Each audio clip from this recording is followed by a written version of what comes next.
Hello friends, இந்த வீடியோவில் என்ன பார்க்க போகிறோம்னா ஊடகத்தின் இன்றியமையாமை.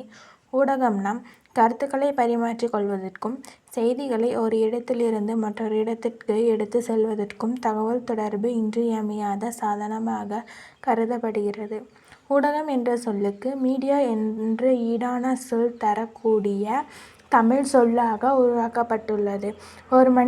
ஒரு மனிதருக்கு மற்றொரு மனிதருக்கும் ஊடான செய்திகளை பரிமாற்றிக் கொள்வதற்கு ஊடகம் என்ற பொருள் கொள்ள முடிகின்றது. தகவல் தொடர்பின் விளக்கம்.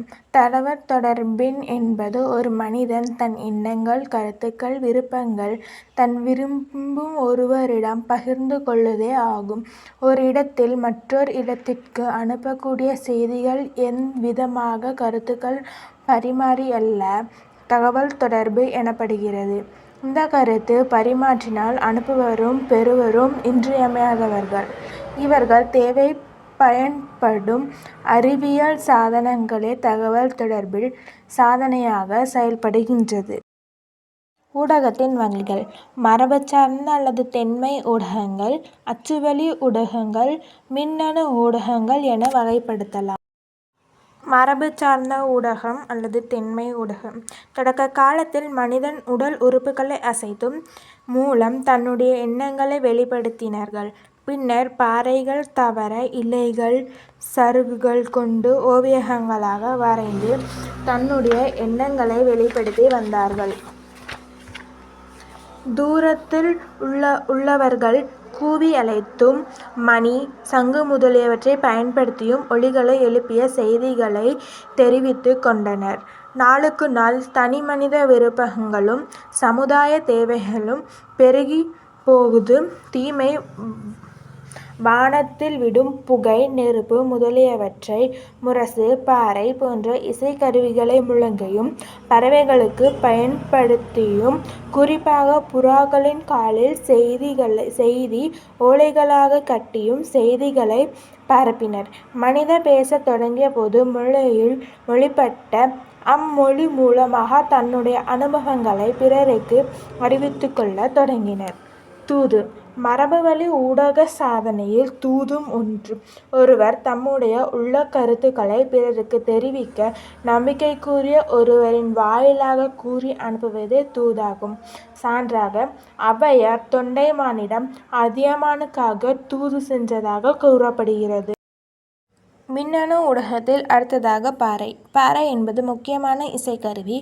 பழங்காலத்தில் விரைவாக செய்திகளை தெரிவிக்க பயன்படுத்திய முறையே பாறையாகும் ஒன்றும். சான்றாக மன்னன் மக்களுடைய செய்திகளை தெரிவிக்க பாறை முக்கியமாக விளங்கியது.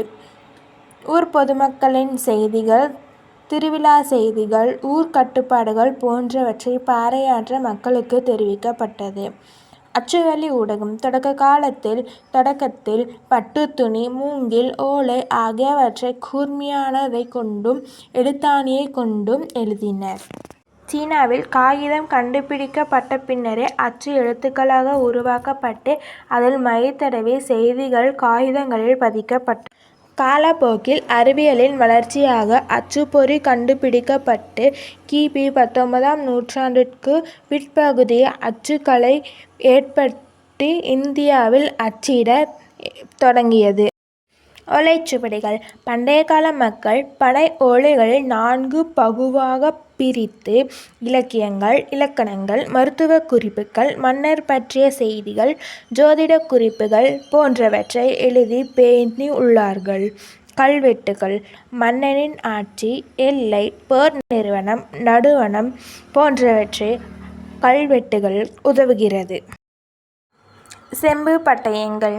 பாலி, வடமொழி, தமிழ் போன்ற மொழிகளில் செம்பு பட்டயங்கள் எழுதப்பட்டுள்ளன.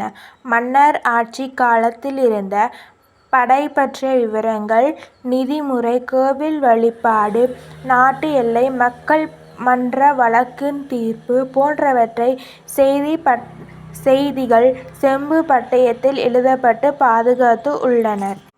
பத்திரிகைகள். அச்சு வடிவத்தில் நாள்தோறும் மக்களிடையே தொடர்பு கொள்ளும் தகவல் தொடர்பு சாதனைக்கு முதன்மையாகவும் முக்கியமானதாகவும் பத்திரிகை விளங்குகிறது. மின்வழி ஊடகங்கள். மின்சாரம் கண்டுபிடிக்கப்பட்ட பின்னரே மின்வழி ஊடகங்களும் கண்டுபிடிக்கப்பட்டன. மின்வழி ஊடகங்களாக வானொலி, தொலைக்காட்சி, திரைப்படம் போன்றவை குறிப்பிடலாம். வானொலி. ஏழை எளிய மக்கள் குறைந்த செலவில் அணுகக்கூடிய ஒரே ஊடகம் வானொலியே. கிராமப்புற மக்கள், கைத்தொழில் செய்யும் தொழிலாளர்கள், பார்வையற்றோர் போன்றோர் விரும்பி தகவல் தொடர்பு சாதனமாக வானொலி திகழ்கிறது. மின்னணு ஊடகங்களில் இறுதியாக தொலைக்காட்சி. தகவல் தொடர்பு சாதனங்களில் டெலிவிஷன் என்ற ஆங்கில சொல்லின் மொழிபெயர்ப்பு தொலைக்காட்சியாகும். மக்களிடத்தில் அதிக செல்வாக்கு பெற்றுள்ளது ஊடக தொலைக்காட்சியே ஆகும். அறிவியல் மற்றும் தொழில்துறையில் ஏற்படும் அதீத வளர்ச்சியால் மின்னணு மூலம் கருவிகள் கண்டுபிடிக்கப்பட்டன. அவற்றில் குறிப்பாக கணினி, இணையம், அலைபேசி போன்றவை குறிப்பிடத்தக்கதாக உள்ளது. நன்றி.